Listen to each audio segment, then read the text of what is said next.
Knox Halstead's fingers tightened around the steering wheel as he glanced at his son in the rearview mirror. Arlen sat quietly in the back seat, his small hand pressed against his temple. Eyes squeezed shut. Headache again, buddy? Knox asked, keeping his voice casual. Arlen nodded slightly, wincing with a movement. It burns, Dad. Like something hot behind my eyes. Knox pulled into their driveway, a modest ranch-style house on the outskirts of Brookridge. The April rain peppered the windshield, matching his darkening mood. Something was not right. He'd been watching his son too carefully to miss the signs, the eye twitches, the moments of confusion, the way Arlen sometimes stopped mid-sentence as if his thoughts had suddenly scattered. Inside, Mary was unloading groceries, her movements efficient but distant. Knox had noticed the growing coldness between them lately, like a slow freeze creeping through their foundation. Arlen's got another headache, Knox said, helping his son settle onto the couch with a blanket. Mary barely looked up. It's all that screen time. I've told you both 100 times. He barely watches anything, Mary. Knox kept his voice even, but firm. He'd learned discipline in the Marines, learned to control his reactions, even when everything inside him wanted to explode. He reads books, plays outside. This is not normal. Mary sighed, setting down a carton of milk with more force than necessary. Every kid gets headaches. Knox stopped treating him like he's made of glass. Knox felt the familiar burn of frustration. Mary had changed over the years, or maybe she'd always been this way, and he'd been too blinded by love to notice. These days, she seemed increasingly impatient with both him and Arlen, as if their small-town life was a cage she could not wait to escape. I'm taking him to see someone. Knox decided not bothering to frame it as a question. Tomorrow, waste of money, Mary muttered, but did not argue further. Knox knelt beside Arlen, who had curled up with his favorite book but was not reading it. Instead, he stared at a single spot on the wall, his eyes unfocused. Hey, champ, Knox said softly. Can you look at me for a second?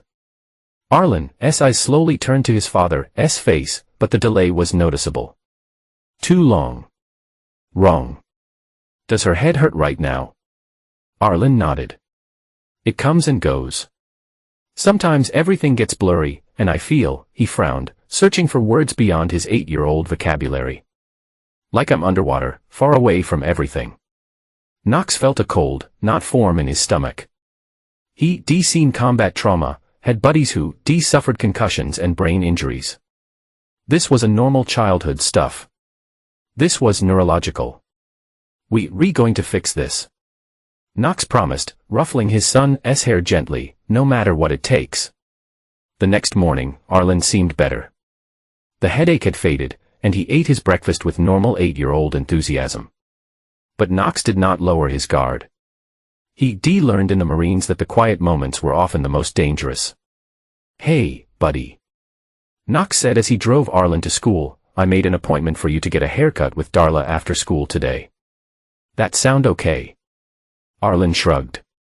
Sure, Dad, my hair is getting kind of long anyway. Knox watched his son bounce out of the car toward the elementary school building, apparently carefree. But he could not shake the feeling that something was very wrong. And his instincts had saved his life too many times to ignore them now. Darla Reeves had been cutting hair in Brookridge for over 30 years. The bell jingled as Knox pushed open the door, Arlen trailing behind him. The familiar smell of aftershave and talcum powder filled the air. Well, look who it is, Darla said, her gravelly voice warm with affection. The Halstead men, right on time. Knox settled into one of the waiting chairs while Arlen climbed into the barber's seat. Darla placed a booster cushion for him and draped the cape around his small shoulders. How's business? Knox asked, picking up a tattered sports magazine. Steady as she goes, Darla replied, combing through Arlen's dark hair, not getting rich, but keeping the lights on. How's the debt project over at the Wilson's place coming along? Knox launched into a description of his current contracting job, watching as Darla began carefully trimming Arlen's hair. There was something comforting about the routine of it, the snip of scissors. The gentle way Darla turned Arlen's head, the murmur of casual conversation, that illusion shattered when Darla suddenly stopped, scissors frozen mid-cut. She was staring at a spot near the base of Arlen's skull, her expression shifting from curiosity to concern. "Arlen, honey, did you hit your head recently?" she asked, her voice carefully neutral. Arlen shook his head. "No, ma. Darla looked at Knox, her eyes communicating a message he could not quite decipher. "Knox, can you come take a look at something here?" Knox sat down the magazine and crossed the chair. Darla tilted Arlen's head forward slightly and parted his hair at the base of his skull. There, nearly hidden by his hairline, was a small, circular mark. It was healed, but the skin was slightly puckered like a puncture wound that it closed over. "That looked like a puncture mark to you?" Darla asked quietly, her voice barely audible over the hum of the air conditioner. Knox leaned closer, his heart suddenly pounding in his ears. It was small, easy to miss if you were not looking carefully, but it was definitely there, a tiny deliberate wound that had no business being on his son's head. "Arlen," Knox kept his voice steady through sheer force of will. "Did someone give you a shot at school? Or maybe at the doctor's?" Arlen frowned, confused. "A shot? No, I have not been to the doctor in a long time." Darla and Knox exchanged glances. She resumed cutting, but her movements were more mechanical now. Her cheerful banter replaced by a tense silence. "You know," Darla said finally, her voice pitched low. "My cousin's kid had seizures. Started with headaches. Turns out it was something pressing on his brain." Knox felt sick. "Arlen's been having headaches. Bad ones. And sometimes he zones out, gets confused." Darla's scissors stilled again. She met Knox's eyes in the mirror, her face grave. "You take it to a doctor now," she said, giving Knox a serious look. "Today, not tomorrow." Today, when they were done, Knox paid and added a generous tip. Darla clasped his hand, holding a moment longer than necessary. "You call me," she said firmly. "Let me know what the doc says." In the car, Knox called the local pediatric clinic, demanding an appointment that same day.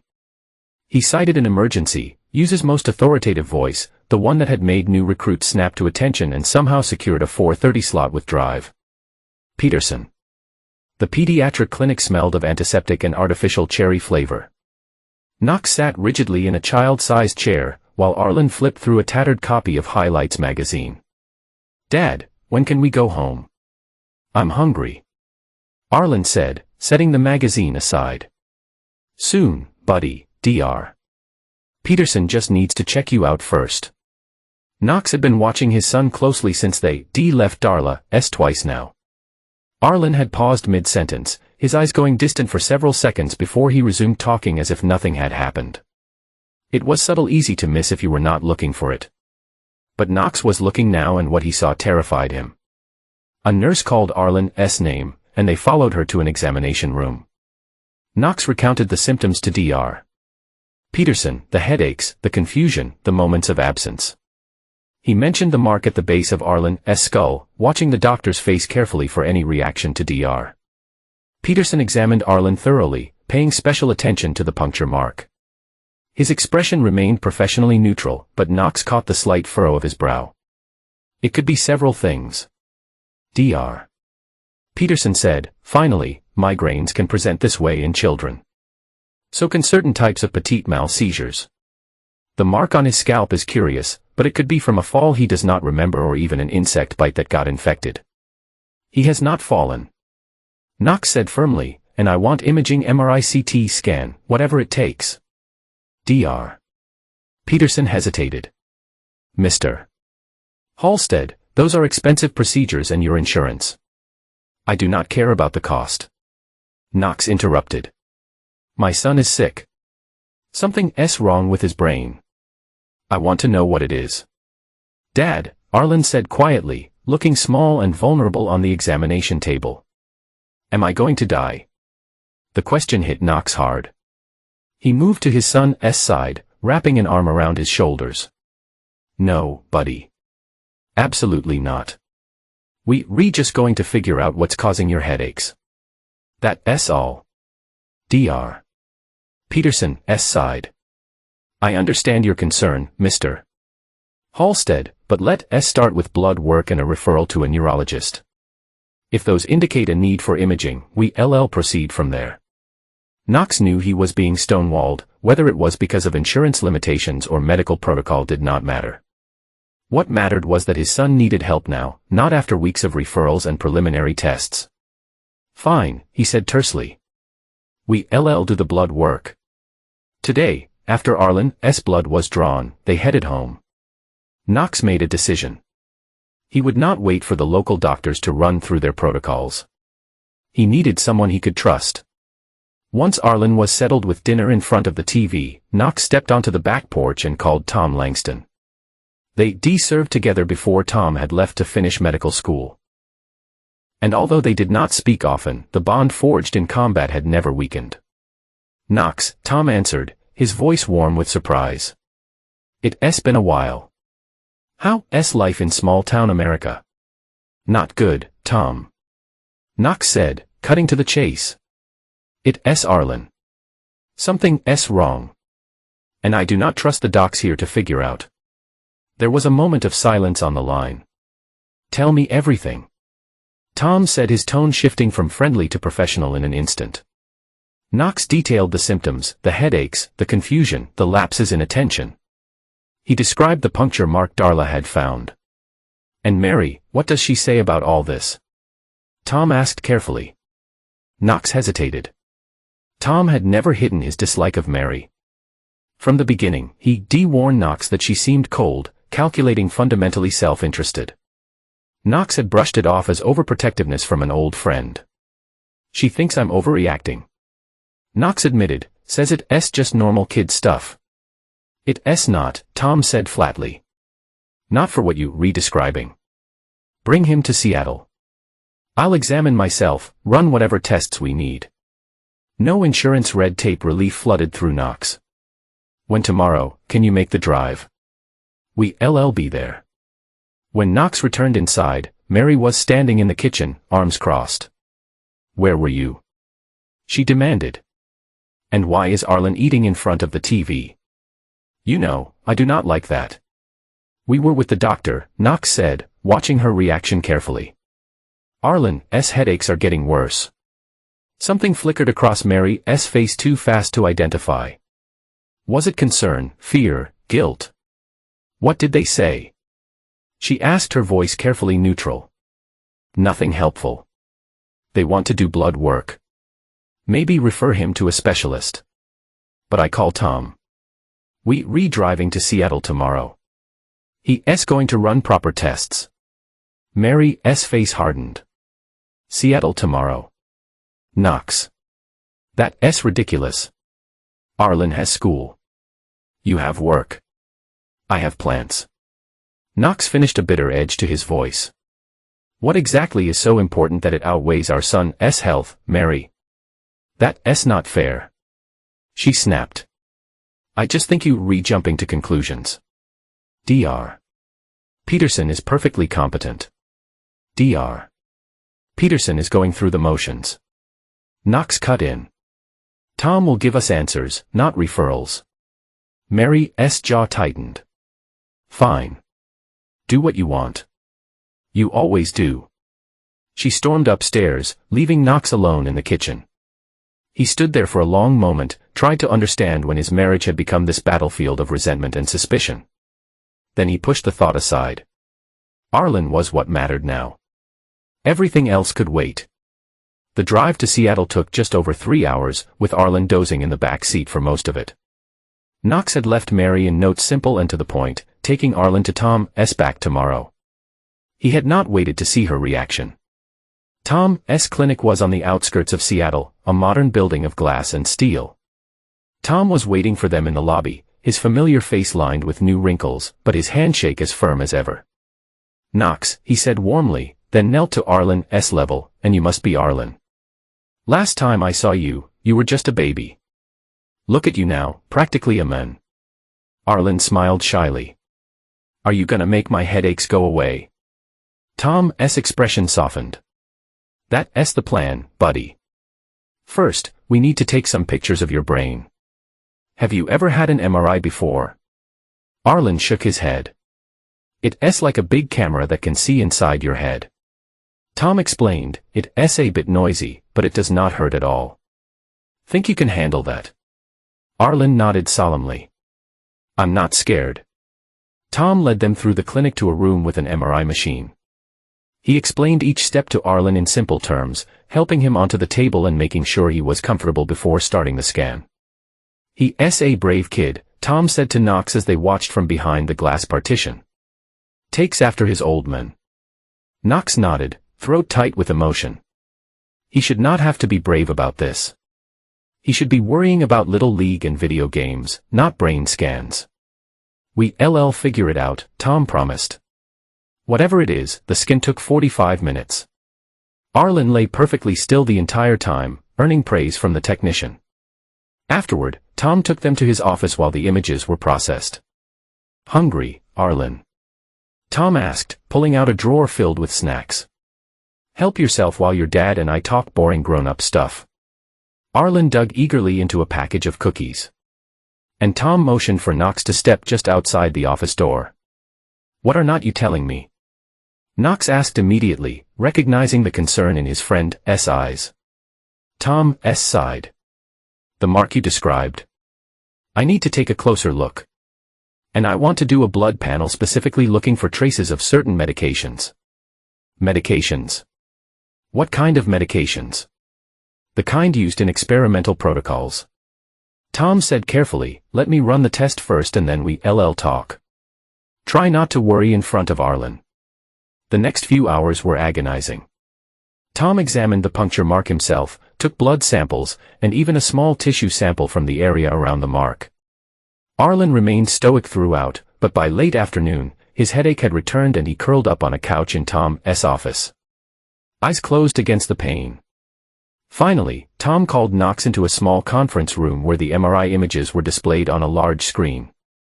"I found something," Tom said without preamble, pointing to a small, distinct spot at the base of Arlen's brain. "See this area here? There's evidence of repeated injections." Knox stared at the screen, trying to make sense of the gray and white patterns. "Injections of what?"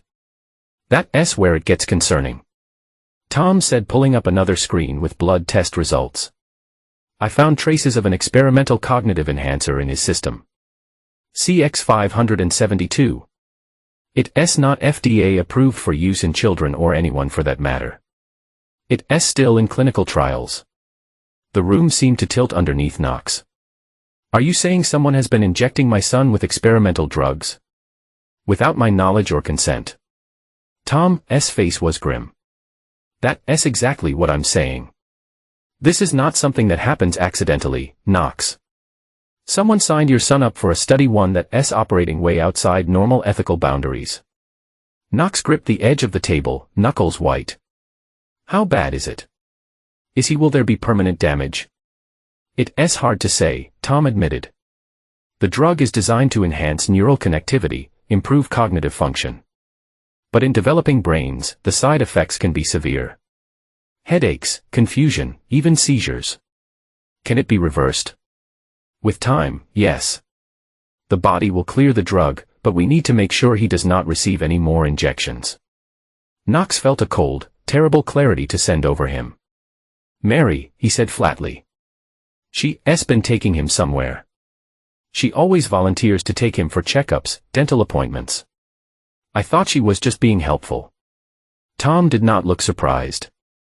"I did not want to suggest it, but how long?" Knox demanded.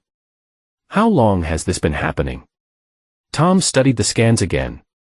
"Based on the tissue changes, I'd say at least a year, possibly 18 months, a year and a half. While he'd been working, trusting Mary with her son's care, she'd been subjecting Arlen to experimental drugs." The betrayal was so profound, so complete, that Knox felt physically ill. "What do I do now?" he asked, his voice hollow.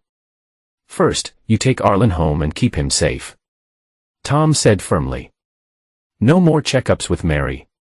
I'll start him on a detox protocol, safe medications that will help clear his system." And then he hesitated. "And then I confirmed my wife." Knox finished, a dangerous edge to his voice. Tom nodded slowly. "Just remember, Arlen needs you. Whatever you do next, he has to be your priority. He always has been. Knox said, "That's the difference between Mary and me." The drive back to Brook Ridge was silent. Arlen slept most of the way, exhausted from the tests and the persistent headache. Knox's mind raced, piecing together all the signs he missed: Mary's insistence on taking Arlen to appointments alone, her dismissal of his symptoms, her increasingly frequent trips to Portland. It was past midnight when they arrived home. Knox carried Arlen to his room, tucked him in, and stood watching his son's peaceful face for a long moment. How can anyone harm this child? How could his own mother subject him to experimental drugs? The questions burned in Knox's gut as he made his way to the master bedroom. Mary was awake, sitting up in bed with a book she was not really reading. Her eyes followed him as he entered the room. How was he? She asked, her voice carefully neutral. Knox kept his distance, standing just inside the doorway. Why do not you tell me, Mary? You, the one who's been tracking his progress, are not you. Mary's expression flickered, then steadied. What are you talking about? CX 572. Knox said flatly, ring any bells? Experimental cognitive enhancer. Not approved for use in humans, let alone children. Tom found it in Arlen's bloodstream.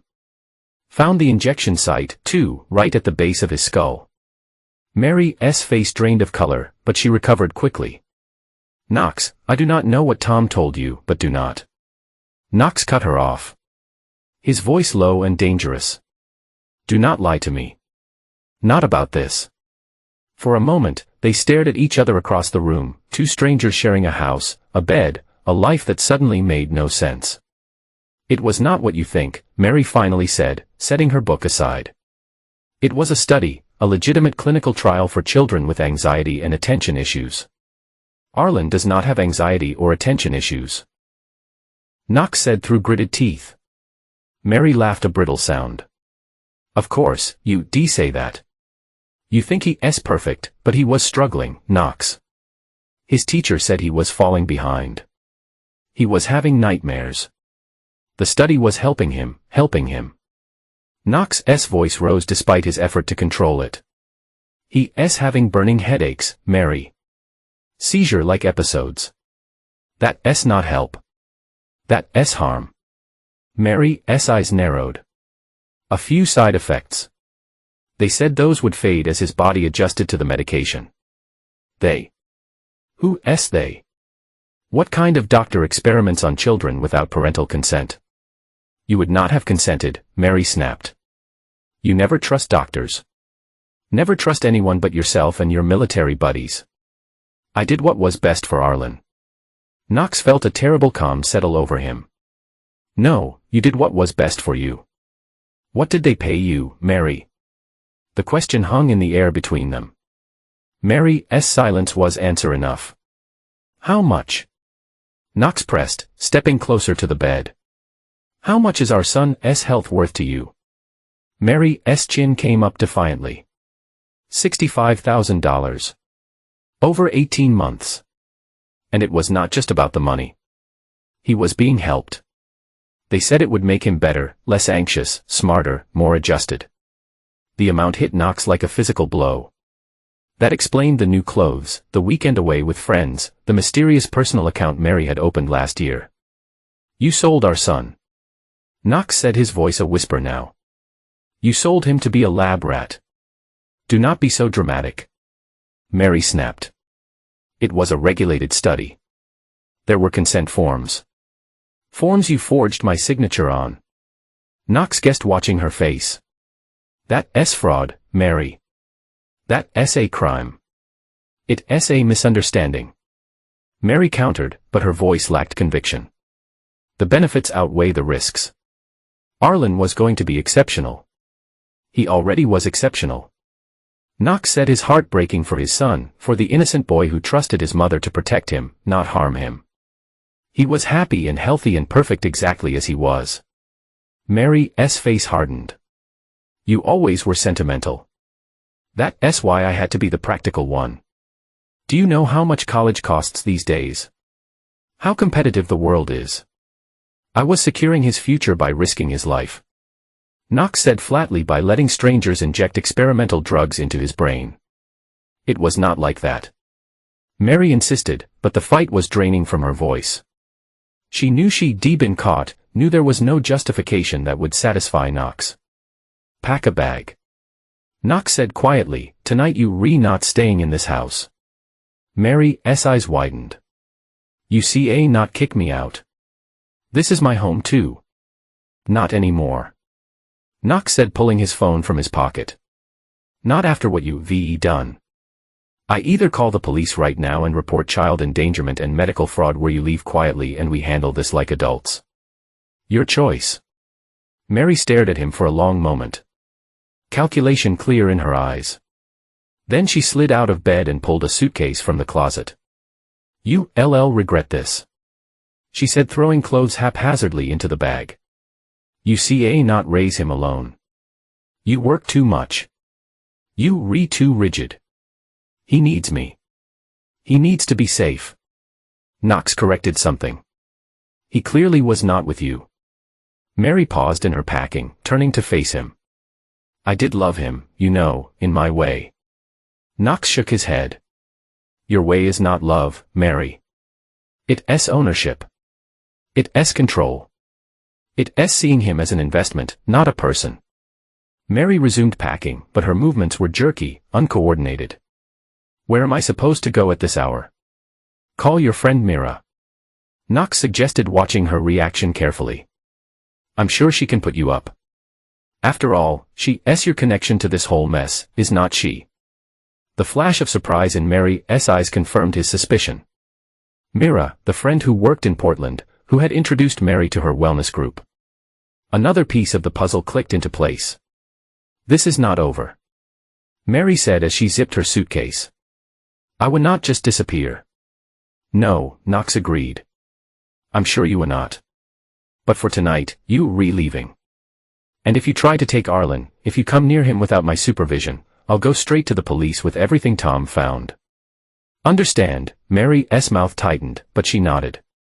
She knew when she was beaten, at least temporarily. Knox watched from the porch as Mary loaded her suitcase in her car and drove away, tail lights vanishing into the night.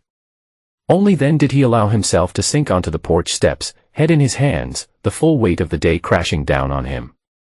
His son had been used as a test subject for experimental drugs. His wife had betrayed them both for money.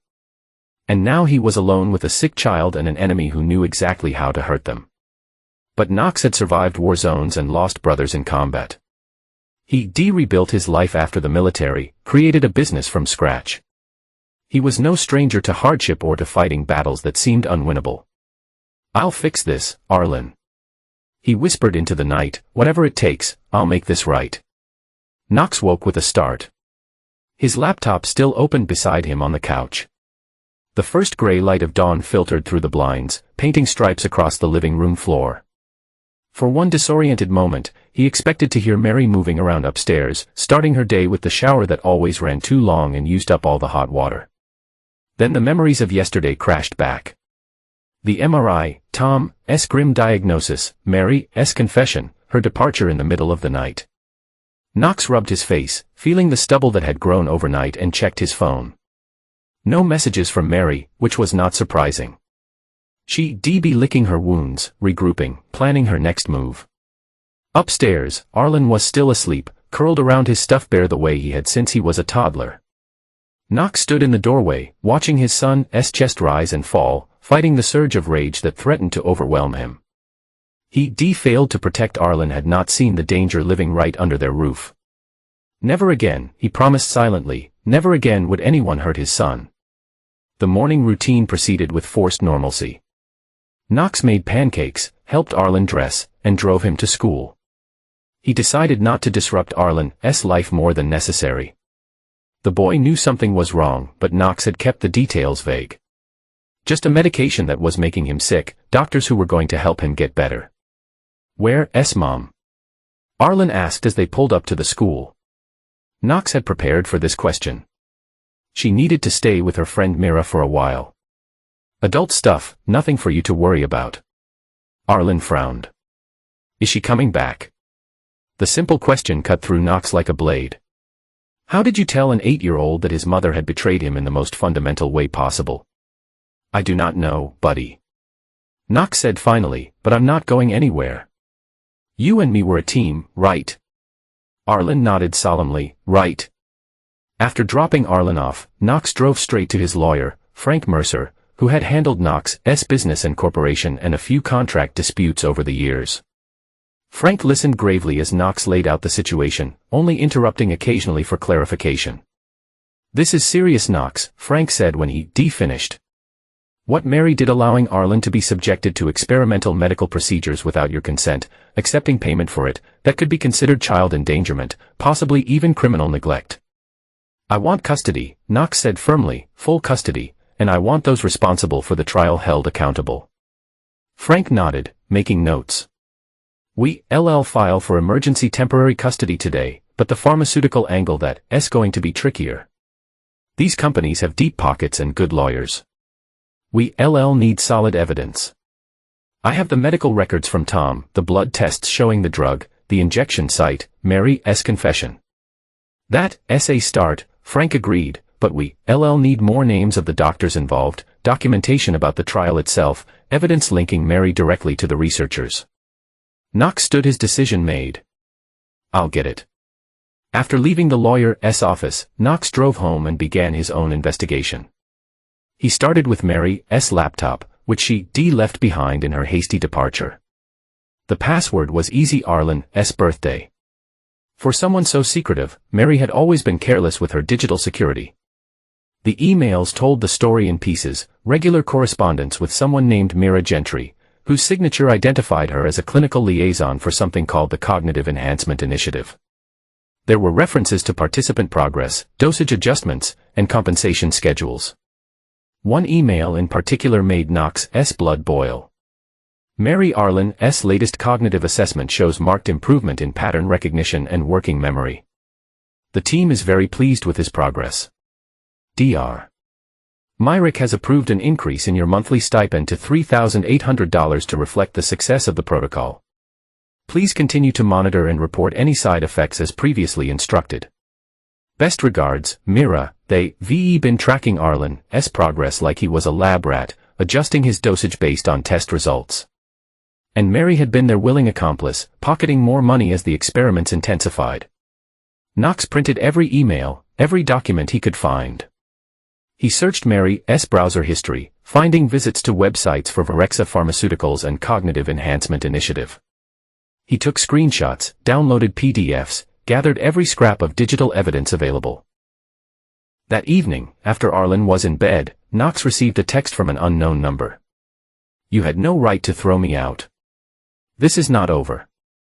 I have rights, Mary. Knox considered ignoring it, but then typed a response.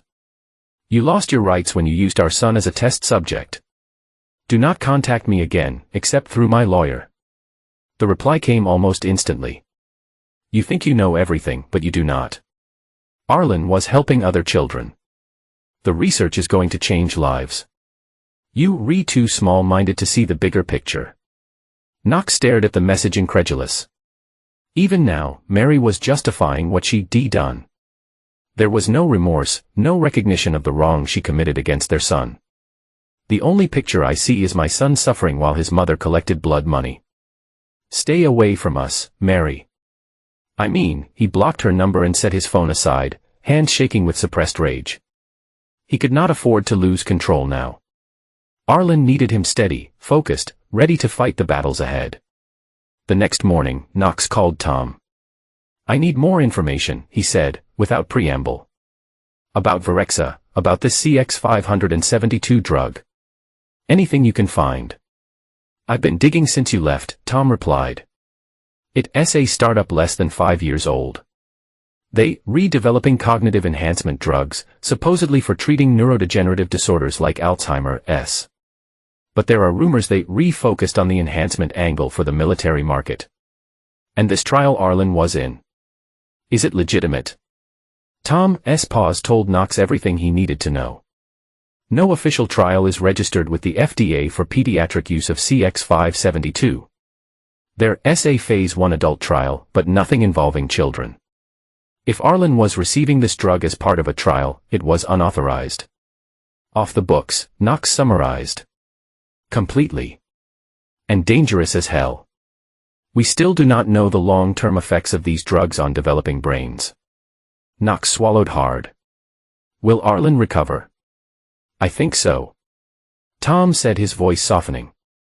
The detox protocol is helping. And kids are resilient. But we need to monitor him closely. I'm gathering evidence. Knox told him. Building a case. I need everything you can give me: medical documentation, research papers on this drug. Anything that shows what they did was wrong. I'll send what I have. Tom promised. But be careful, Knox.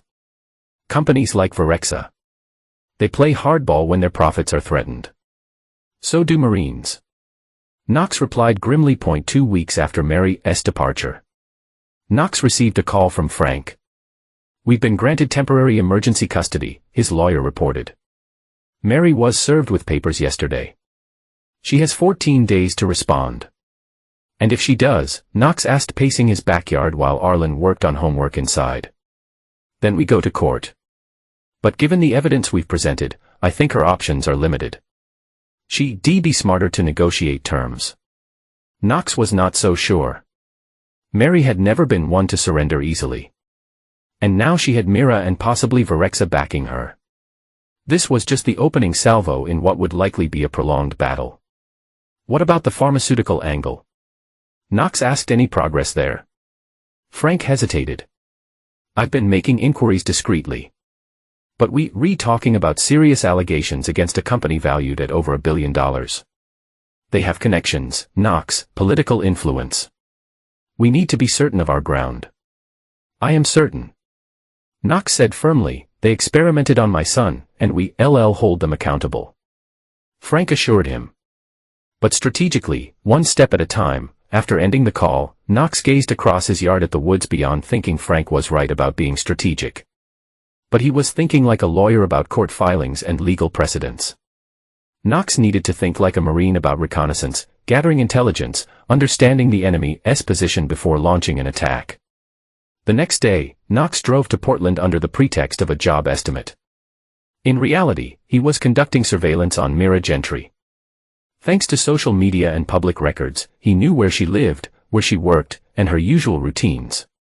Her office was in a sleek building in downtown Portland, with Cognitive Enhancement Initiative listed on the directory beside a dozen other medical research organizations. Knox sat in his truck across the street, watching as Mira emerged for lunch, accompanied by a distinguished-looking older man with silver hair and an expensive suit. Using the camera, Tom had lent him with a zoom lens powerful enough to identify people at a distance. Knox snapped several photos of them together. Later, using facial recognition software, Tom had access to through his hospital. They identified the men as Dr. Silas Myrick, the neurologist whose name appeared on documents from all 4 families Knox had contacted. That's our connection. Knox said grimly, staring at the man's face on the computer screen. Myrick runs the trials, Mira recruits the parents, and Virexa supplies the drugs and the money. But why risk unauthorized trials on children? Tom wondered. The legal liability is enormous. Knox had been pondering the same question. Time, he said, finally, adult trials would take years to complete. By using children who show results faster due to their developing brains, they can get preliminary efficacy data much sooner. And jump ahead of competitors, Tom added, understanding dawning. In the pharmaceutical industry, being first to market with a cognitive enhancer would be worth billions. Exactly. They re-gambling with children's health for a market advantage. Over the next week, Knox built detailed profiles of both Myrick and Mira. Myrick had an impressive resume: Harvard Medical School, prestigious residencies, published research on cognitive enhancement therapies. But 5 years ago, he left his position at Johns Hopkins under circumstances that were not clear from public records. Shortly after, he joined Virexa as their chief medical officer. Mira was harder to pin down. Her LinkedIn profile showed a nursing degree and a series of positions with pharmaceutical companies, always in patient outreach or clinical liaison roles. But there were gaps in her employment history, periods where she seemed to disappear from the professional record. What neither of them knew was that Knox was monitoring them electronically. Tom had put him in touch with a former military intelligence officer who now worked in cybersecurity. For no questions asked, he set up monitoring on the email addresses Knox had found in Mary's correspondence. The first breakthrough came 3 days later. An email from Myrick to Mira, forwarded to Knox by his contact. Mira, the IRB, is asking questions about our recruitment methods. Make sure all future consent forms are properly documented and signed by both parents. Retroactive compliance is not ideal, but it's our only option at this point. Get Mary Halstead to come in and sign the updated forms ASAP. Her husband is becoming a problem we need to contain. That Silas IRB Institutional Review Board. The ethics committee that was supposed to oversee human research, they were getting suspicious. And Myrick was covering his tracks. 2 days later. Another email, Dr. Myrick, Mary Halstead refuses to come in, says her husband has filed for emergency custody and she is afraid of making things worse. Should we proceed with the Phase 2 subjects without resolving this issue? Mira and Myrick's response, no choice now. Accelerate Phase 2. We need results before the Chicago presentation next month. As for Halstead, have legal draw up a settlement offer. $100K plus medical expenses in exchange for a comprehensive NDA. If he refuses, we'll explore other options. That SNOX forwarded both emails to Frank with a terse note. They trying to buy me off. Frank called immediately. This is good, Knox. It means they worried, but also means they watching you. Be careful. I'm always careful. Knox replied, but I'm not stopping either. That evening, while reviewing the documents he gathered, Knox spotted something he missed before. A pattern in the payment dates to Mary. They coincided exactly with Arlen's checkups. Appointments Mary had insisted on taking him to alone. But they also aligned with something else. The days Arlen's headaches were typically worst. Injection days.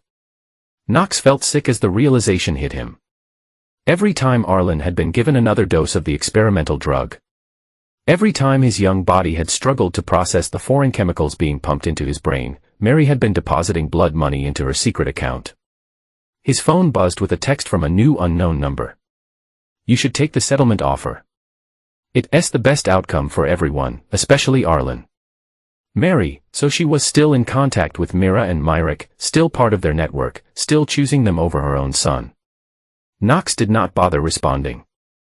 Instead, he drafted an email to Frank outlining what he learned about the timing of the injections and the payments, adding it to the growing file of evidence against Mary, Myrick, and Varexa. The next day, Knox received an unexpected visitor at his job site, Sheriff Winstead, looking uncomfortable in his tan uniform. Got a minute, Knox? He asked, glancing around at the half-constructed deck Knox was building. Knox set down his drill. What's up, Sheriff? Complaint came in yesterday. From Mary, the sheriff shifted his weight awkwardly. She's alleging you've been harassing her with threatening messages. Says you would not let her see Arlen. Knox felt a surge of anger, but kept his face neutral. Did she show you these alleged messages? No, Winstead admitted. Said they were on a phone. She left at your house. Convenient. Knox observed dryly. The truth is, I have not contacted Mary at all except through my lawyer. She's the one who keeps reaching out from different numbers. The sheriff nodded, as if this confirmed something he already suspected. Figured as much. But I had to follow up, you understand. I do. Knox hesitated, then decided to take a risk. Sheriff, you've known me a long time. Known our family. Have you ever seen me be anything but a good father to Arlen? Never. Winstead said promptly. That's why this whole situation does not sit right with me. Mary leaving suddenly, these complaints. What's really going on, Knox? Knox considered his options. Sheriff Winstead was well respected in Brookridge, known for his integrity. If he was going to fight Myrick and Varexa, he'd need allies and positions of authority. If I tell you, it stays between us for now. I'm building a legal case, and I see not risk it being compromised. Winstead nodded solemnly. You have my word. Knox led the sheriff to his truck and pulled out the folder of evidence he kept with him now. He explained everything: the headaches, the discovery of the injection site, Tom's diagnosis, Mary's confession, the network of doctors running unauthorized drug trials on children. That Winstead's expression grew increasingly grave as Knox talked. When Knox finished, the sheriff was silent for a long moment, staring at the medical documentation in his hands. This is, he finally said, shaking his head. I do not even have words. Knox. It's criminal. It's evil. That's why I need custody, Knox explained, to keep Arlen safe. Mary's still working with them, still defending what they did. Winstead handed the folder back, his jaw set. The custody hearing. When is it? Next week. Tuesday. I'll be there. Winstead promised. Not in uniform, just as a character witness. Someone who's known you both for years. Knox felt a weight lift from his shoulders. Thank you, Sheriff. Winstead clapped him on the shoulder. Ed, call me Ed. And Knox, watch your back. People who do this to children will not hesitate to come after you if they feel threatened. I know. Knox said grimly. Believe me, I know. The weekend brought a new complication. Arlen's headaches, which have been improving under Tom's detox protocol, suddenly worsened again. Knox found him curled on his bed Friday after school, hands pressed to his temples, tears streaming down his face. It's bad, Dad, he whimpered. Really bad. Knox held him gently, heart racing with fear and anger. When did it start? At lunch, Arlen managed between shallow breaths. The nurse gave me medicine, but it did not help. The nurse. Alarm bells rang in Knox's mind. What medicine, Arlen? Do you remember what it looked like? Arlen frowned. I still closed against the pain. A little cup. White liquid. Tasted gross. Knox reached for his phone, hands shaking with rage. Not at school. They would not dare. But doubt not at him. What if Myrick's network reached even into Brookridge Elementary? He called the school immediately, demanding to speak to the principal. Yes, Arlen had visited the nurse. No, the nurse had not given him any medication that would require parental consent forms that were not on file. He simply rested in the nurse's office until he felt well enough to return a class. Someone was lying. Either Arlen confused by pain, or the school covering their tracks. Knox made a decision. He called Tom. I need to bring Arlen up there now, he said, already packing an overnight bag. Something's happened. The headaches are back, worse than before. I'll clear my schedule, Tom promised. And Knox bring anything he might have ingested today. Water bottle, lunchbox, everything. The drive to Seattle was tense, with Arlen moaning softly in the back seat, despite the children's pain reliever Knox had given him. At Tom's clinic, they rushed Arlen straight to an examination room. Same symptoms. Tom asked as he gently examined Arlen's eyes, reflexes, and the injection site at the base of his skull. Worse, Knox said tersely. And he says the school nurse gave him medicine. Tom's expression darkened. I'm running another blood panel. Right now, the results confirmed their worst fears. Sex, 572, was back in Arlen's system. Someone had dosed him again recently, within the past 6 hours. How Knox demanded pacing Tom's office while Arlen rested in the adjacent exam room, finally comfortable after Tom had administered a counteractive agent. How could they get to him at school? It could have been anything, Tom said grimly. Food, drink, even a seemingly innocent candy from a friend. These drugs can be delivered in multiple forms. Knox slammed his fist against the wall. ICA not protect him. Even at school, ICA not keep him safe. Yes, you can, Tom said firmly. But you need to escalate this, Knox. Not just the custody battle. This is criminal activity, now drugging a child at school against explicit medical advice without parental consent. Knox nodded, his mind racing ahead to the next steps. I need to go public below this wide open. Carefully, Tom cautioned. These people have resources, connections. They fight back hard, let them. Knox said, his voice cold with determination. They came after my son. Again, this ends now.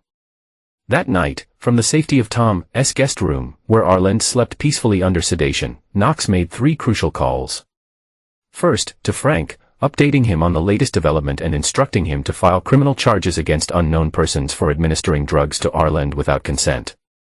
Second, to Sheriff Winstead, who promised to personally investigate the school nurse and review security footage from the cafeteria. And third, to a medical ethics watchdog organization, Tom had recommended the Center for Responsible Medical Research. Knox provided them with a carefully curated selection of evidence.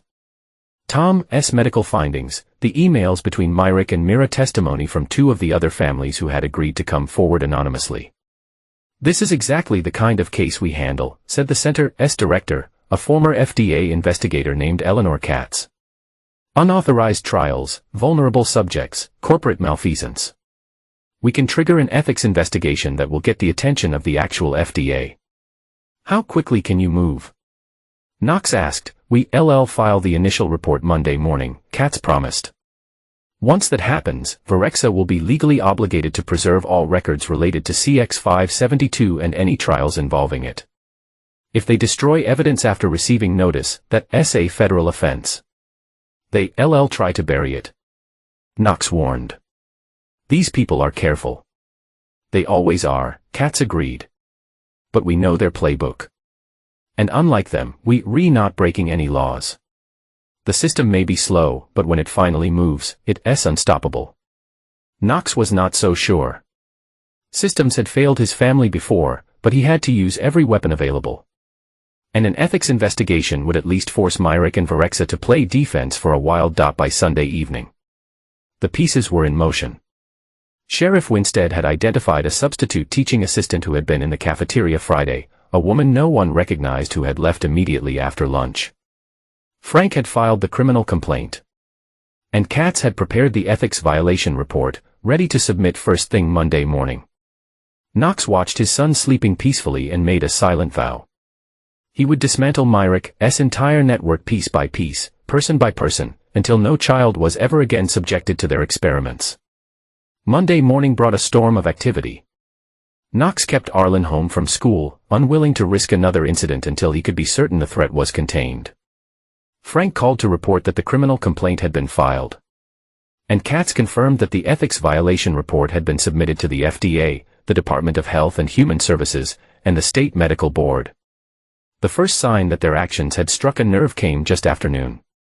Knox's phone rang with a number he did not recognize. Mr. Halstead, the voice was smooth professional.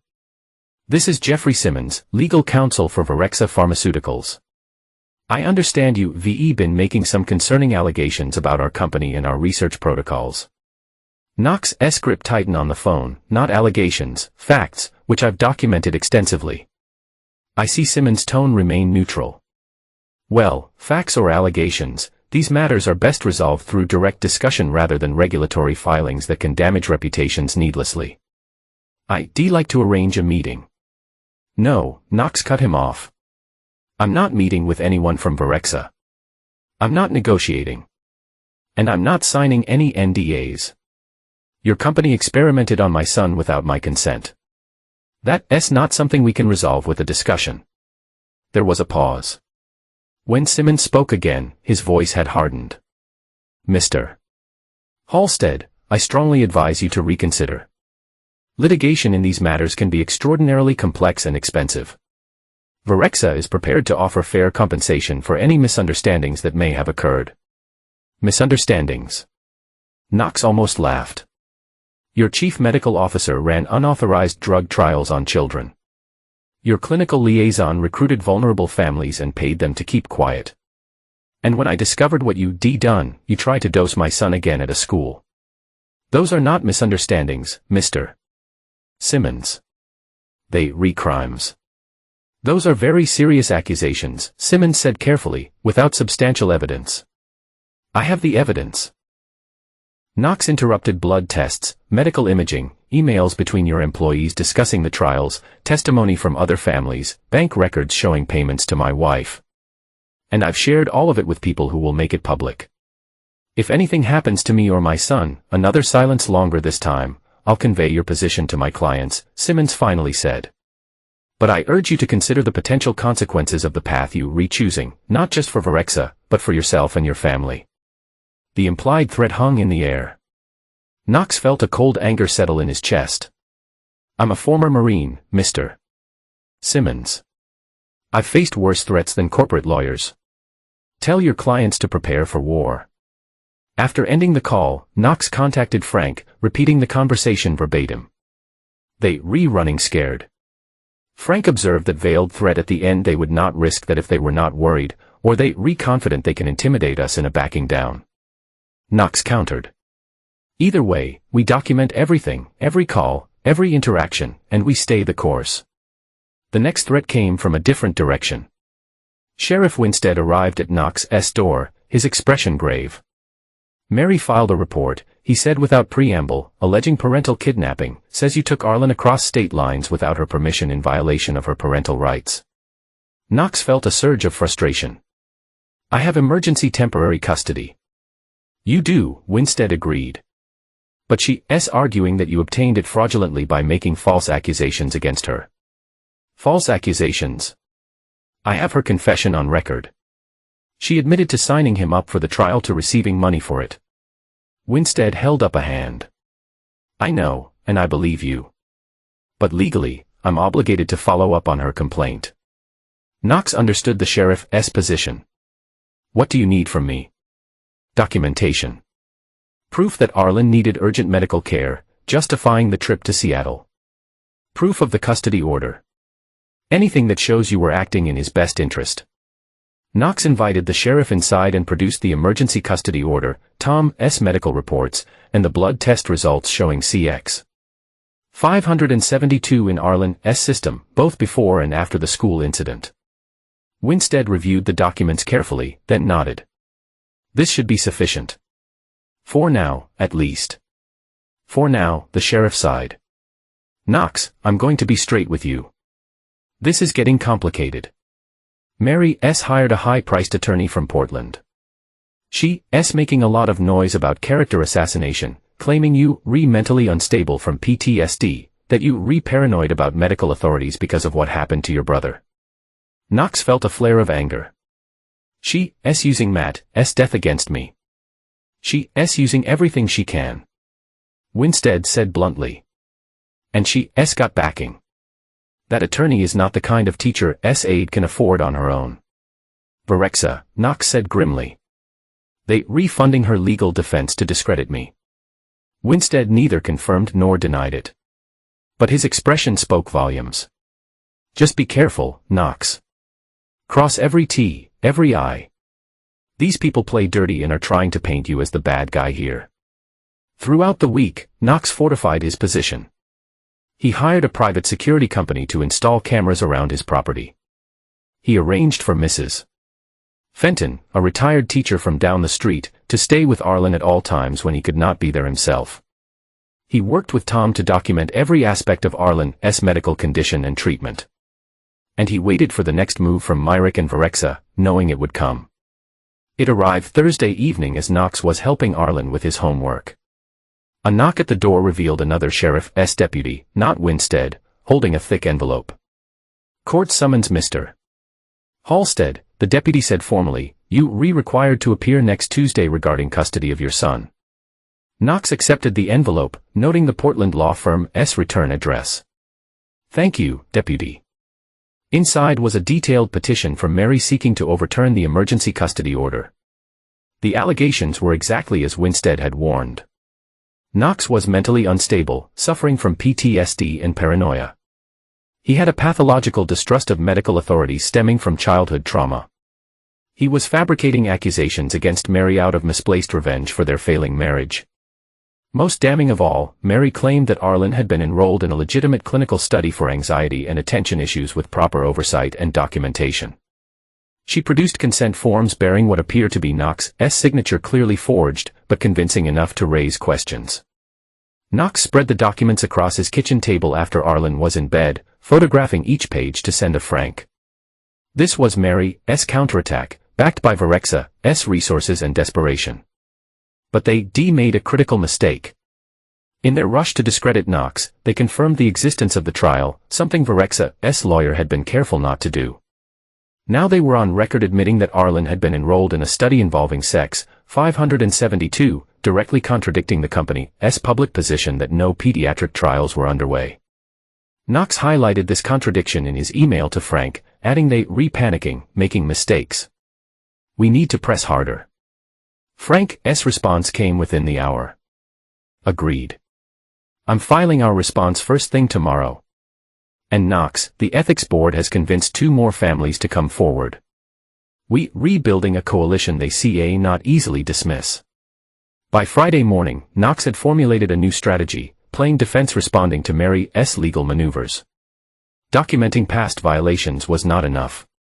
He needed to force Myrick and his network into the open, where their actions would be exposed to public scrutiny.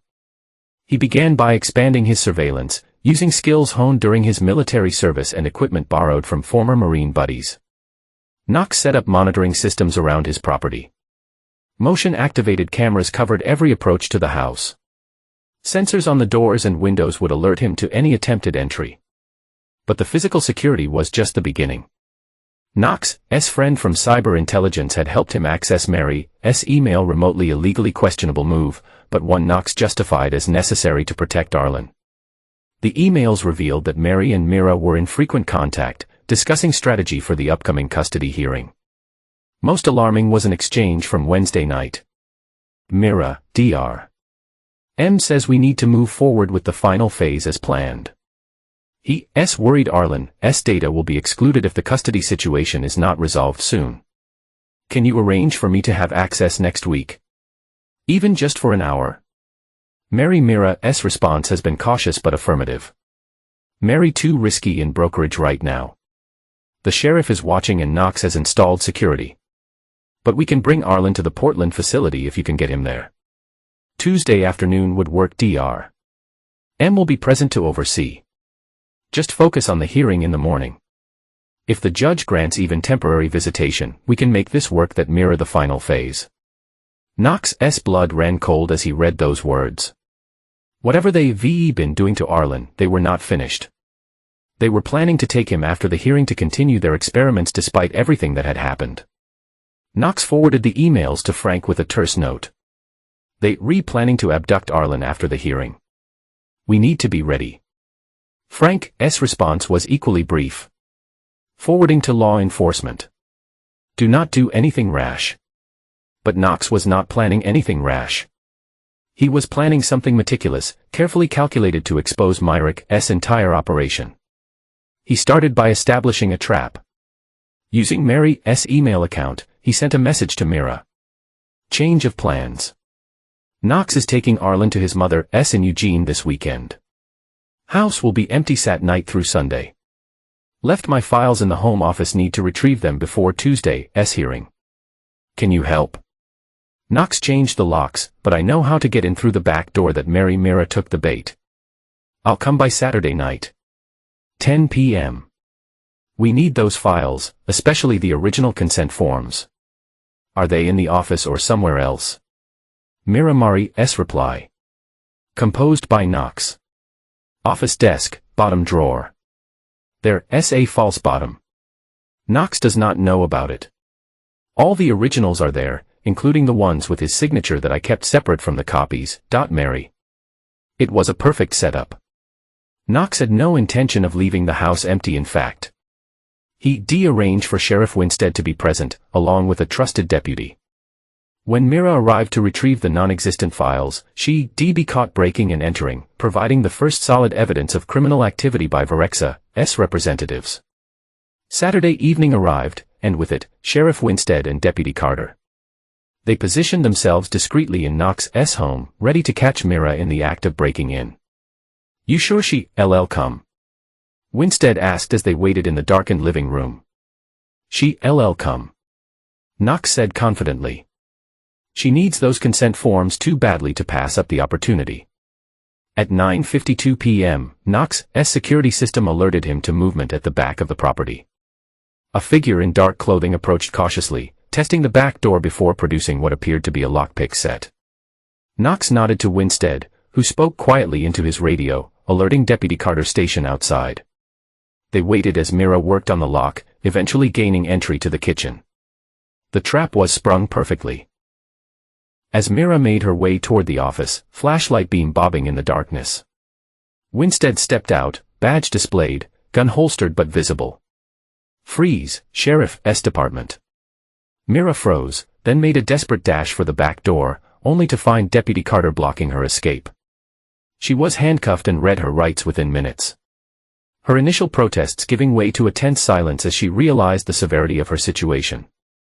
In her possession were burglary tools, a digital camera, and most incriminating of all, a syringe containing what later testing would confirm was Sax. 572. She had come not just for documents, but potentially to plant the drug somewhere in Knox's home. Perhaps to contaminate Arland's food or drinks, as. Winstead and Carter led Mira away. Knox felt a grim satisfaction. The first domino had fallen. Mira's arrest would trigger investigations, warrant scrutiny that Myrick and Varexa could not easily deflect. But Knox knew this was just the beginning. The real battle for Arland's safety, for justice against those who had harmed him, for the truth to be known, was still ahead. Knox jolted awake at 5 a.m. His hand automatically reaching for the phone before it completed its first ring. It was Tom. They moved up their timetable. Tom said without preamble. Mary filed an emergency motion. The hearing's been rescheduled for this morning at 9. Knox was instantly alert. Sleep falling away like a discarded blanket. Based on what grounds? She's claiming Mira's arrest was a setup that you manipulated her into breaking into your home as part of a campaign to discredit Varexa and win the custody battle. That's insane. Knox protested. She broke in with a syringe of Sax. 572. What innocent explanation could there be for that? None, Tom agreed. But they, re-spinning it, saying Mira was coming to check on the house at Mary's request. That the syringe was planted evidence. It's desperate, but they got a judge willing to hear them out. Knox glanced at his watch. 4 hours until the hearing. Not enough time to properly prepare, which was precisely the point. They hoping to catch us off guard. Exactly. And Knox, there's something else. My contact at Varexa says Myrick is preparing to leave the country tonight. Singapore. Knox tradition. The pieces clicked in a place in Knox's mind. They accelerating everything. The hearing, Myrick's escape. They know we have them cornered. So they making one last play for Arlen. What's the plan? Tom asked. Knox had already been formulating contingency scenarios for exactly the situation. Plan B, the extraction. Can you be ready? Already am. Tom confirmed. When? Now. Today. As soon as we hang up. No time to waste. I'll head out immediately. 3 hours to Brookridge. Meet you at the rendezvous point at 8. Knox into the call and move with practiced efficiency. He packed a small bag for Arlen with essentials, clothes, medications, his favorite book, and stuffed bear. He gathered the most critical evidence, securing it in a waterproof pouch. He checked his security system, ensuring all cameras were operational, all doors and windows secure. Then he woke Arlen gently, sitting on the edge of his bed. Hey, buddy. Time to get up. We going on a trip today. Arlen rubbed his eyes sleepily. What kind of trip? Knox kept his voice casual, reassuring. A camping trip with Uncle Tom. Remember him from Seattle? He's going to take us to a special place where your headaches can get better. Arlen sat up, suddenly more alert. His mom coming? Knox shook his head. Not this time. It's just the skies. To his relief, Arlen did not press the issue. He nodded and climbed out of bed, moving to his closet to get dressed. Knox had never been more grateful for his son's resilience, his quiet acceptance of the increasingly strange circumstances of his life. While Arlen dressed and packed a few toys, Knox made 2 crucial calls. First to Frank, explaining the situation and instructing him to stall the hearing by any legal means necessary.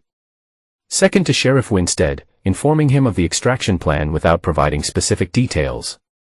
"I see not tell you where we going," Knox said firmly. "For Arlen's safety, but I'm not kidnapping him. I have legal custody.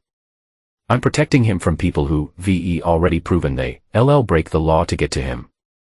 Winstead was silent for a moment. "I understand. But Knox, once you leave my jurisdiction, I see not help you if they get a federal warrant." "They will not," Knox assured him. "Not with the evidence we have. Just give us time to get Arlen somewhere safe." 24 hours, Winstead promised. "After that, I'll have to report exactly what I know. Which is not much. That's all we need." Knox said gratefully to by 7:30 a.m. Knox and Arlen were in the truck, heading away from Brookridge, but not towards Seattle, as anyone monitoring them might expect. Instead, they took back roads east toward the rendezvous point Knox and Tom had established days earlier as part of their contingency planning. The abandoned fire lookout station was accessible only by a rough dirt road that Knox's South four-wheel drive truck handled easily.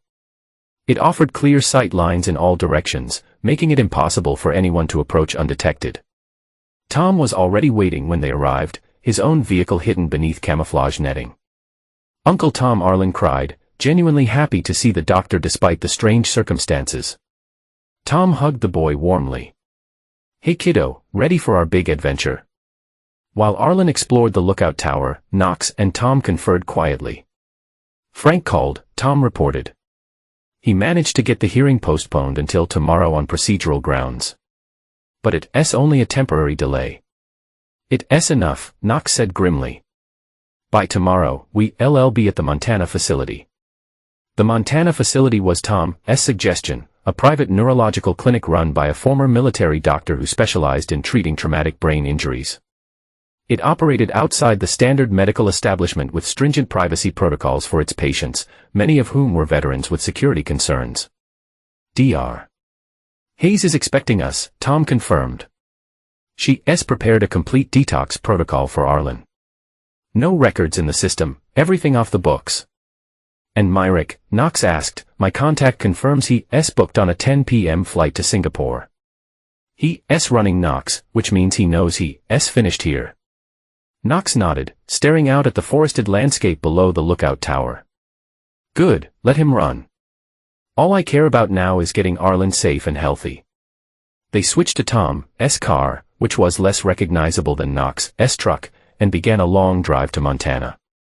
Arlen told they were going on a special camping trip, settled happily in the back seat with his books and toys. Occasionally, he complained of a mild headache, but nothing like the debilitating pain he'd experienced before they crossed the state line into Idaho. Knox felt his phone vibrate. A text from Frank. Mary showed up for hearing with Varick's lawyers. Judge was not pleased with postponement. New hearing set for Friday. I filed our evidence on Myra's break-in. Sheriff testified about syringe. Things looking good for our side. Knox allowed himself a small measure of relief. The legal front was holding. Now they just needed to get Arlen to safety to begin the real work of healing his body and brain from the damage Myrick's experiments had caused. The Montana facility was nestled in a remote valley surrounded by mountains. Its perimeter secured by both natural barriers and discreet, but effective security measures. Dr. Hayes met them personally at the gate. A tall woman with silver hair and piercing blue eyes that immediately focused on Arlen. "This is our young patient," she said, kneeling to Arlen's level. "I'm Dr. Hayes. I'm going to help make those headaches go away for good. Would you like that?" Arlen nodded solemnly. "Yes, ma'am. Good man." She straightened, addressing Knox and Tom. We're ready for him. The initial assessment will take about 2 hours, then we'll develop a customized detox protocol. I reviewed the blood work Dr. Langston sent over concerning, but not irreversible. Knox felt a weight lift from his shoulders. For the first time since discovering the puncture mark on Arlen's neck, he allowed himself to believe that his son would truly recover, would be whole and healthy again. While Arlen underwent treatment at the Montana facility, Knox and Tom continued building their case against Myrick and Varexa. Tom's contact confirmed that Myrick had indeed fled to Singapore, abandoning his position at Varexa with no notice. The company was in damage control mode, issuing vague statements about personnel changes and reviewing research protocols. On the fifth day, Frank called with an update on the legal front. Mary's case is falling apart. He reported with satisfaction. The judge reviewed our evidence, particularly the syringe Mirror was carrying and the emails discussing plans to take Arlen for more treatments, and was not impressed. He's inclined to grant you permanent sole custody. In Mary, Knox asked, his voice hard, facing charges of her own now: child endangerment, fraud, falsifying medical consent forms. Her Varexa-funded lawyers are scrambling, but the evidence is overwhelming. Knox absorbed this news with grim satisfaction. In Varexa itself, that's where it gets interesting, Frank said. The FDA has launched a formal investigation based on the ethics complaint. They seized records from the Portland facility. The company's stock has dropped 30% in 3 days. They desperately trying to distance themselves from Myrick, claiming he went rogue, but the evidence shows corporate knowledge. Knox pointed out the payments, the infrastructure, the Portland facility itself. Exactly, which is why the shareholders are in full panic mode. There's talk of a class action lawsuit from families of all the children involved in these unauthorized trials. It's a legal and financial disaster for them. Knox felt no sympathy. Companies like Varexa, people like Myrick, they operated with impunity because they believed their money and connections made them untouchable. They were learning otherwise at long last. Keep pushing. Knox instructed Frank. No settlements, no deals.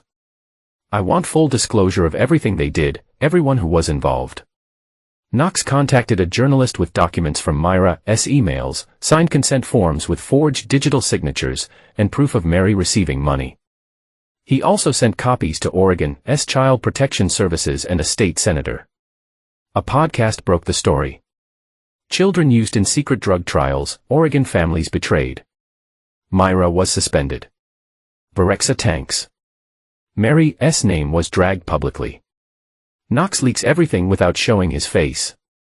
As the second week at the Montana facility began, Arlen showed clear signs of improvement. The headaches were less frequent, less severe. The cognitive symptoms, the moments of confusion, the lapses in attention had diminished significantly. He was sleeping better, eating normally, beginning to show interest in activities beyond just getting through each day. One evening, as they sat on the facility's porch watching the sunset paint the mountains gold and crimson, Arlen looked up at Knox with clear eyes, clearer than they'd been in months. "Dad," he said quietly, "I remember things now. From before, when Mom would take me to those doctors." Knox tensed but kept his voice gentle. "What do you remember, buddy?" "They made me do tests, memory games, puzzles, and then they would give me the medicine, the shots at the back of my neck." Arlen reached up unconsciously, touching the spot where the puncture mark had been. "Mom said it would make me smarter, better at school, but just made everything fuzzy, like I was underwater." Knox put his arm around his son's shoulders. "You do not have to worry about that anymore. Those people not hurt you now." "Is that why Mom left?" Arlen asked, his voice small. "Because of the medicine." Knox chose his words carefully. "Mom made some bad choices. She thought she was helping you, but she was wrong. And now she needs to face the consequences of those choices. Is she ever coming back?" Knox would not lie to his son, but he could not burden him with a full truth either. "I do not know," he said finally. "Right now, the most important thing is getting you better. Everything else can wait." The morning after their return to Brook Ridge, Knox awoke to the sound of his phone vibrating insistently on the nightstand. The screen showed multiple missed calls, text messages, and news alerts, all related to Chen's podcast that had just dropped. Lab Rats, the Children of Varexa. The podcast expanded on her initial article, featuring interviews with 2 other families who had participated in the CX-572 trials, as well as medical experts who explained the dangers of experimenting with cognitive enhancers on developing brains. Knox's story, carefully anonymized, but powerfully told, formed the narrative backbone, presenting him as the father who had uncovered the truth and fought to protect not just his son, but all the children involved. Knox listened with growing satisfaction as Chen methodically dismantled Erexa's denials using internal documents, witness testimony, and medical evidence to expose the company's knowing participation in Myrick's unethical experiments. But it was the final segment that truly sent shockwaves through the pharmaceutical industry and beyond. Chen had obtained audio recordings apparently from a whistleblower inside Erexa of executive meetings where the pediatric trials were explicitly discussed and approved. The company's CEO could be heard saying, "The regulatory pathway for adult use will take years. Children show results faster and parents are surprisingly amenable when you frame it as cognitive enhancement rather than experimental drug trial, particularly if the financial incentives are persuasive."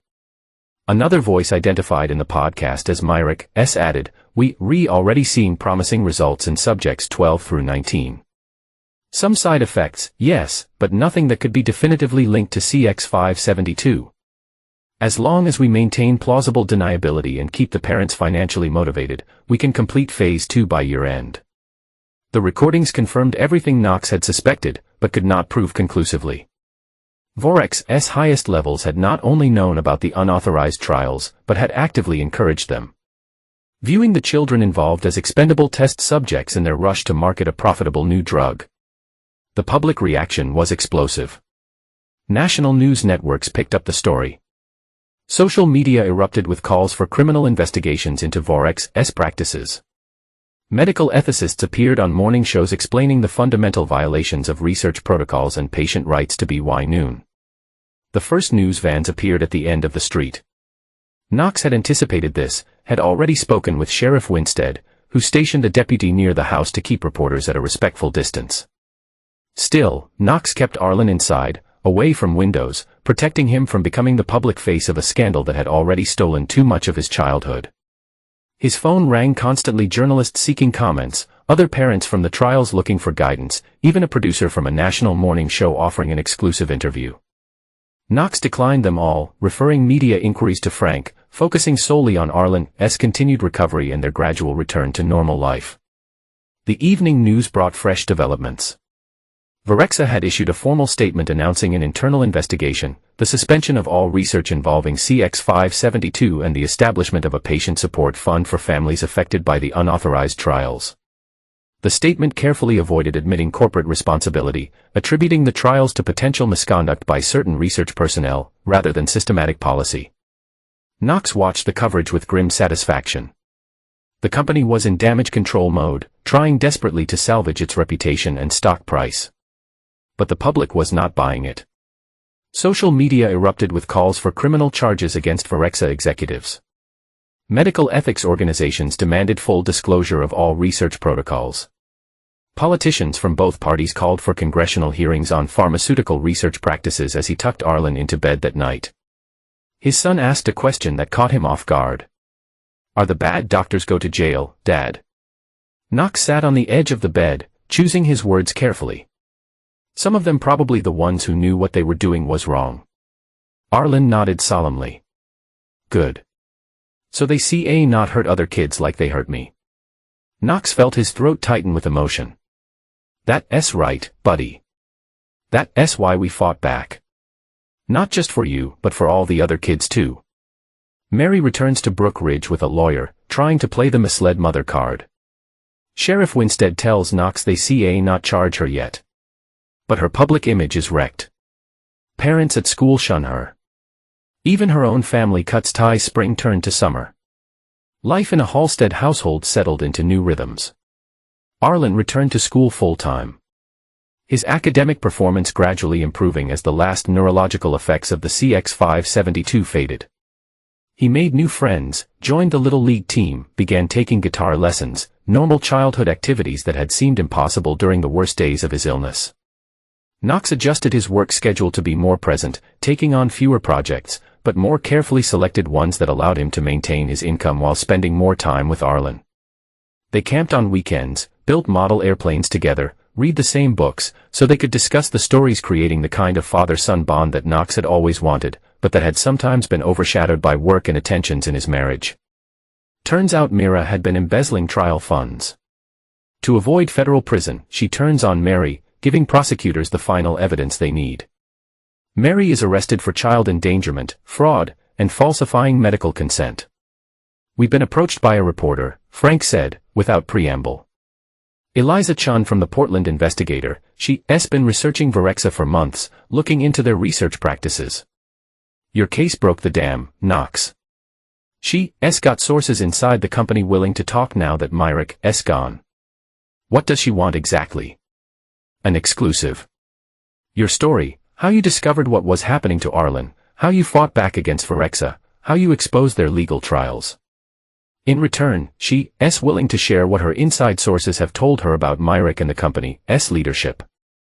"I do not want Arlen identified," Knox said immediately, "or photographed.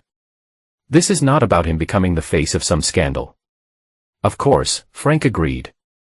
"She's willing to work within any parameters we set." "But Knox, this could be powerful.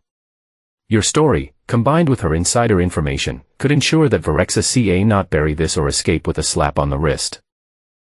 Knox thought about all the other children who had been subjected to Myrick's experiments, the families who had been manipulated or coerced into participation, the system that had failed to protect the most vulnerable. "Set up," he decided. "But not an interview. I'll provide documentation, emails, medical records, the evidence we've gathered. She can use it all, but I'm not putting my face out there." 3 days later, the Portland Investigator published a devastating expose. "Children used in secret drug trials, Oregon families betrayed." The article detailed Varexa's systematic program of unauthorized experiments, the recruitment of financially vulnerable families, the falsification of consent forms, and the cover-up of dangerous side effects. The most damning revelation came when Mira Gentry, facing serious criminal charges, decided to cooperate with prosecutors in exchange for a reduced sentence. Her testimony implicated not only Myrick, but the entire executive team of Varexa, and most devastatingly for Mary, revealed that she had been far more involved than anyone had suspected. According to Mira, Mary had not merely enrolled Arlen in the trial for money. She had actively helped recruit other families, identifying vulnerable children at Arlen's school, whose parents might be susceptible to financial incentives. She had participated in discussions about dosage adjustments, despite being fully informed of the risks. And she had personally falsified multiple consent forms, not just Knox's. Even more damning, Mary had been embezzling funds from the trial payments, skimming additional money that was meant for other families. This financial fraud, combined with her knowing endangerment of multiple children, resulted in her arrest on a host of serious charges. Knox is awarded sole custody. He sues Varexa privately, wins a settlement, and donates most of it anonymously to families affected by similar unethical trials. He rebuilds his home with Arlen brick by brick, tighter than ever. 3 months after Judge Harris' final custody ruling, Knox had in Frank's office reviewing the settlement offer for Varexa's attorneys. The company, its reputation in tatters and its legal position untenable, had proposed a substantial financial package to resolve the civil suits brought by the families of all 23 children identified in the CX 572 trials. Knox studied the numbers carefully. The total settlement pool was enormous, over $100 million to be divided among the affected families based on documented harm, with Arlen's case specifically recognized due to Knox's role in exposing the entire operation.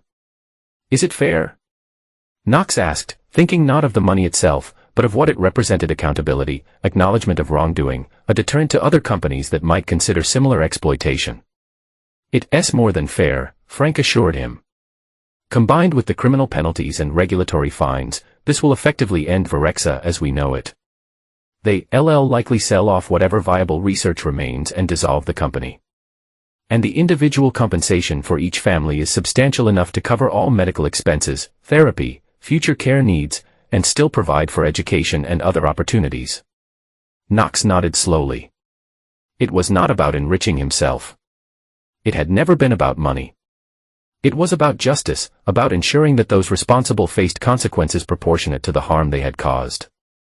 Later that week, Knox signed the settlement agreement. The terms were confidential, but the impact was immediately apparent.